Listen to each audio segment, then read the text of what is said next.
عن ابی ایوب رضی اللہ تعالی عنہ قال حين حضرت الوفاة كنت كتمت عنكم شيئا سمعت من رسول الله صلى الله عليه وسلم سمعت يقول لولا انكم تذنبون لخلق الله خلقا يذنبون يغفر لهم رواه مسلم۔ توبہ استغفار کی اہمیت احادیث کی روشنی میں بیان ہو رہی ہے۔ مسلم شریف کی حدیث ہے جس میں غفاریت کے ظہور کے لیے گناہوں کی ضرورت کا بیان۔ اللہ تعالیٰ کی شان ہے کہ اللہ تعالیٰ غفار، بخشنے والے، معاف کرنے والے، توبہ کرنے والوں کو معاف کرنے والے۔ اللہ تعالیٰ نے اپنی شان غفوری، معاف کرنے والی شان کے اظہار کے لیے انسان گناہ کریں گے، معافی مانگیں گے تو اللہ کی شان غفوری کا اظہار ہو۔ اگر کوئی انسان کسی انسانوں سے گناہ ہی نہ ہو، سارے کے سارے انسان ہر قسم کی نافرمانی سے بچے ہوئے ہوں، تو کئی لوگ معافی نہیں مانگیں گے، ہم تو گناہ نہیں کرتے، معافی نہیں مانگے، اللہ کی شان غفوری کا اظہار کیسے ہو؟ اس کا مطلب یہ نہیں ہے کہ گناہ کرنے کو اللہ پسند کر رہے کہ ہم گناہ کرنا شروع کر دیں۔ اس کا مطلب یہ ہے کہ اگر کہیں گناہ کر بیٹھے ہو تو نا امید نہ ہو جاؤ، بلکہ معافی مانگو۔ معافی مانگنا اللہ کو بہت پسند ہے، معافی مانگنے کی ترغیب دینا، اور اللہ کی شان غفوری، اللہ معاف کرنے کو پسند کرتا ہے۔ حدیث سنیں، حضرت ابو ایوب انصاری رضی اللہ عنہ راوی ہے کہ انہوں نے اپنی وفات کے وقت فرمایا کہ میں نے ایک بات رسول پاک صلی اللہ علیہ وسلم سے سنی تھی اور تم سے اب تک چھپائی۔ ابو ایوب انصاری کیا کہہ رہے ہیں؟ میں نے ایک بات حضور پاک سے سنی تھی اور تم لوگوں سے ابھی تک چھپائی۔ اب جب کہ میرا آخری وقت ہے میں تم کو بتاتا ہوں اور وہ امانت تمہارے سپرد کرتا ہوں تاکہ جو حدیث سنی ہے وہ تم تک پہنچ جائے۔ کیا صحابہ کا جذبہ، کوئی حدیث رہ جائے۔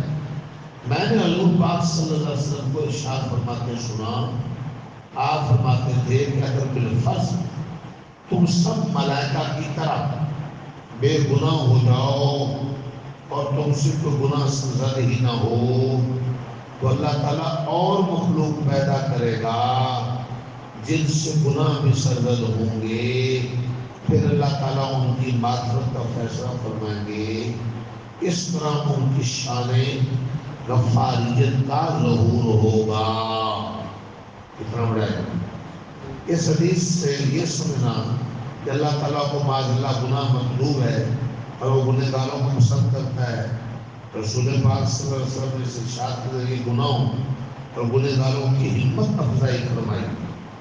بڑی جاہلانہ غلط فہمی ہو یہ سمجھ لینا کہ گناہوں کو اللہ پسند کرتے ہیں اور اللہ کے ہم پسندیدہ لوگ گنہگار ہیں، نیکوکار نہیں، نیکی پسند ہے، تو یہ جاہلانہ بات، گمراہ کن بات۔ یہ مطلب ہرگز مقصد شان غفوری کا اظہار ہے، مغفرت کی جو شان ہے، معاف کرنا، گناہ مٹانا، اس کو بتلانا، اس کی ترغیب دینی کہ اے بندو تم جتنے بھی گناہ کر بیٹھے ہو نا امید نہ ہو، توبہ کرو۔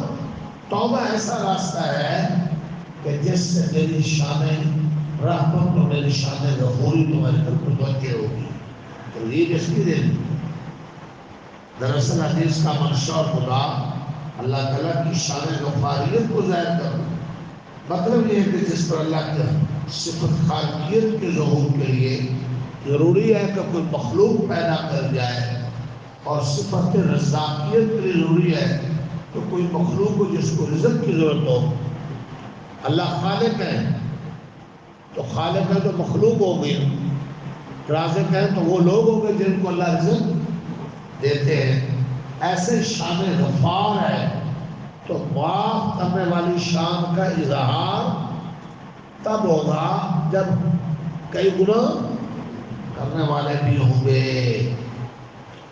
علیٰ جس پر اللہ کی صفت ہدایت کے لیے ضروری ہے، کوئی مخلوق کو جس میں ہدایت دینے کی صلاحیت ہو، اللہ تعالیٰ کی طرف سے اس کو ہدایت ملے، اسی طرح اللہ تعالیٰ کی شان غفاریت کے لیے ضروری ہے کہ کوئی ایسی مخلوق ہو جس سے گناہ کی سرزد ہو، پھر وہ اللہ تعالیٰ کے حضور میں استغفار کرے، گناہوں کی معافی بخش جائے، پھر اللہ تعالیٰ اس کی مغفرت و بخشش کا فیصلہ فرمائے۔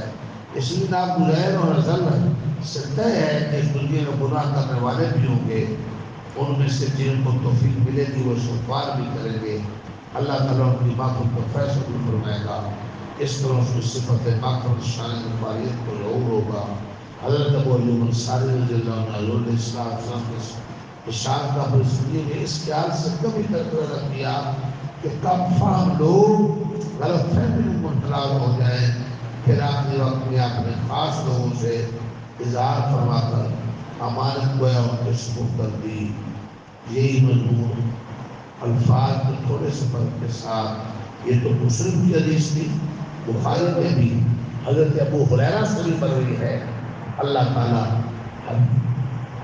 خوب اللہ تعالیٰ کی شان غفاری سے فائدہ اٹھانے، توبہ استغفار کرنے، اللہ سے معافیاں مانگنے، اللہ کو یہ بڑا پسند ہے، اس میں آگے بڑھنے کی، اپنے گناہوں پر، پوری امت کے گناہوں پر یوں دعا کیا کرے، اے اللہ میرے زندگی بھر کے اعلانیہ خفیہ ابداً خطر گناہ اور پوری امت کے گناہ، زندوں کے مرحومین کے، میرے بھی بچوں کے، بہن بھائیوں کے، دوست احباب کے، خاندان کے، چھوٹوں کے، بڑوں کے، مرحومین کے، موجودین کے، یا اللہ سب گناہوں کو، سب کے لیے بخشش مانگتے رہیں۔ دعا بھی اللہ کو بہت پسند ہے، اور پھر معافی کی دعا اور زیادہ پسند ہے۔ اللہ توفیق عطا فرمائے۔